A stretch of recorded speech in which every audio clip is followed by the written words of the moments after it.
Hello guys, this is News Listener by Angelo. Salamat po sa mga manonood at if hindi ka pa nakapag-subscribe, please hit the subscribe button. Okay, so ngayong araw na to ay hearing na naman ang Blue Ribbon Committee para sa flood control scandal na nangyayari sa ating bansa. At kung natatandaan nyo guys, kaninang hapon, um, si Yusek Bernardo ay inilabas na yung kanyang affidavit na may mga personalidad katulad ni Cheese, ni Binay, ni Revilla, tapos ng iba pang government officials, okay? At nagpasa siya ng kanyang affidavit sa Blue Ribbon Committee. Pero ngayon, mukhang nakipag-aaway na naman to si Marcoleta. Okay? At sinasabi niya na ayaw niyang magdagdag ng supplemental affidavit. Okay? Kasi parang parang ayaw niyang ayaw niyang magdagdag yung tao ng additional information sa nalalaman niya. Okay? Now let's watch and listen dito sa hearing na to. Okay? All right, let's listen. Chair, okay na ako. Thank you. Mr. Chair, Yes, Senator Marcoleta. I just want to make a record that when I approached the Secretary of Justice together with Engineer Bernardo, both of them committed that Engineer Bernardo will go to the DOJ accompanied by the DOJ Secretary for the purpose of filing the appropriate charges only. And Okay. Engineer Bernardo will not in any way add or alter the affidavit that he presented before us. Meaning to say, no additions, no... So, sinasabi niya, nakipag-usap sa kanya yung dalawa, si Bernardo at yung si Remulla, na wala na daw dapat idagdag. Kasi kung natatandaan si Saldico, by the way, si Saldico, tapos iba pang politiko na involved ay sinabi dito sa Blue Ribbon Committee, di ba? At sabi ni Marcoleta, ayaw niyang wala na daw silang idadagdag. Okay? At mukhang ito ay pinagtalunan nilang dalawa ni Senator Lacson. Okay, let's listen more. So, explanation niya. Subtractions, walang alterations, whatever copy that he distributed to this committee will be just that. That is correct. Thank At you, saka Mr. Chair. recorded naman po, nasa transcript, nasa YouTube, nasaan pa. Yes, sir. Kaya Kasi po, kung mag-alter siya, will be liable for That's perjury. right. Hindi po, no supplement, no nothing. Kasi No, po yung hindi- iba, pagdating dito, nagsusupplement. Ang sabi niya, wala Pagdating na po. dito nagsusupplement. So, parang hindi nagustuhan ni Marcoleta na magdagdag ng supplemental affidavit.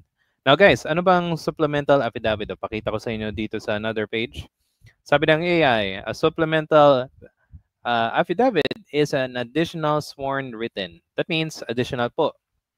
To provide further facts, details, or information to support an original affidavit. So that means yung supplemental ay parang additional information para masuportahan yung original. Okay?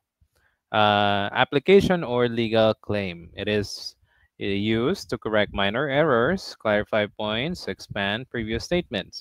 So parang kinokorek o nag-a-add ka lang ng information para mas pulido pa, mas maganda pa yung information na hawak-hawak mo, 'di ba? Oh, 'yun. 'Yun ang meaning ng supplemental. Pero si Marcoleta parang wag na nang dagdagan. 'Yun ang sinabi niyo, 'di ba? Pero dito madadagdagan. Ayon sa mga sa nakita kong information, depende po sa Blue Ribbon Committee kung magdadagdag ba sila o hindi. Okay, 'di ba?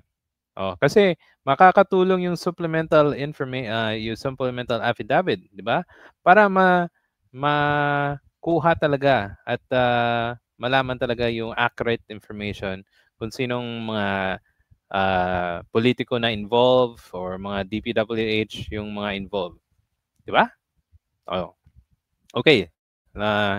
So yon. Let's continue. Ano pa dito? Balik tayo dito kay Marcoleta. Okay, dadagdag. Yun lang po.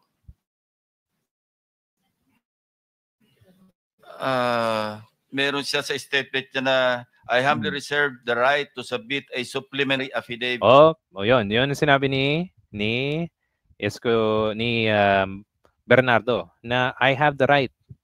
Diba? Meron siyang pinasa na statement. Yung statement hawak-hawak ni Senator Ping. At for me, okay, sa akin as a person who's watching, parang okay yan kasi dadagdag yung mga information na kailangan natin, di ba? Para malaman natin kung sino yung mga walang yang included doon. Okay. Now, Yun nga po Kaya po sinabi ko sa kanya, meron ka rito, magdadagdag kasi dapat sana alam natin because he present. Kita mo, yung inaaway niya yung sitwasyon na bakit ka magdadagdag? Dapat sinabi mo na yan kanina. Kung meron kang idadagdag, kung meron kang i-correct, ano bang masama doon? 'Di ba? Itong si Marcoleta, sorry sa mga sa mga fanatics ni Marcoleta, pinagtatanggol niya talaga. Parang ginugulo niya yung hearing, 'di ba? Okay, let's listen more. Presented himself before this committee, but whatever he does outside this committee, wala tayong kinalaman.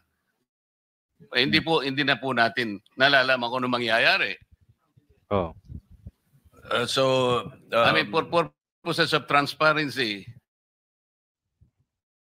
Mr. President, kaya po pumapahig na kami na natin.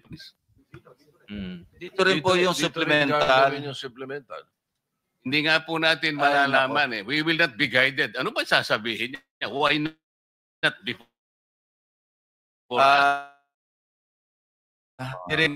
Suspend. Di ba? Go. Move natin forward. Dito rin sasabihin. Dito rin. Dito rin.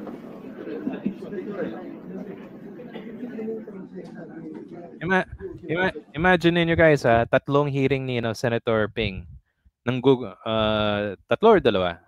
Anyway, lalong niyang pinapagulo yung sitwasyon. Lalong siyang nag-add ng kumbaga chaos or gulo sa investigasyon nila. 'Di ba? Tinanggal ka na bilang Blue Ribbon Committee, nagbibida-bida na naman to si Marcoleta. 'Di ba? Sana tumulong na lang siya. O kung si Romualdez, si Zaldi kung gusto niyong tirahin, okay? Tirahin niyo, walang problema 'yan sa amin. Okay? Ako hindi ko binoto 'yan si Marcoleta. Pero kung pag-uusapan natin yung corruption at included merong mga allegations laban sa dalawang na yan, walang problema para lang makuha natin ng hustisya. Di ba? Pero kung kayo nagtalo-talo, sa mga maliit lang na information or details, supplemental affidavit, pero ayaw mo, anong kwenta ng pag-iimbestiga kung lalo mo nang pinapagulo yung sitwasyon? Di ba? Okay. So, doon na lang muna tayo sa video. At kitang-kita nyo dito guys na ang daming, yan, tagapagtanggol ng korap yan. Sino pa? Ayaw balik. Yan, salamat labas ang pangalan ng iba pang magnanakaw. Okay. Ano pa? Natatakot si Marcoleta. At bato, sasabihin pa ni Yusek Bernardo. Di ba? Baka meron pang mga included na ng mga senador or congressman na naging senador ngayon. Di ba?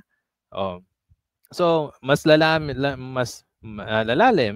at sana naman tumulong na tong si Marcoleta sa investigasyon. Imbes na guluhin niya, dapat tumulong na lang siya. Di ba guys? Okay. So anyway, if you guys have any comments or suggestion, ano sa tingin nyo? Para sa akin, parang ginugulo lang to ni Marcoleta.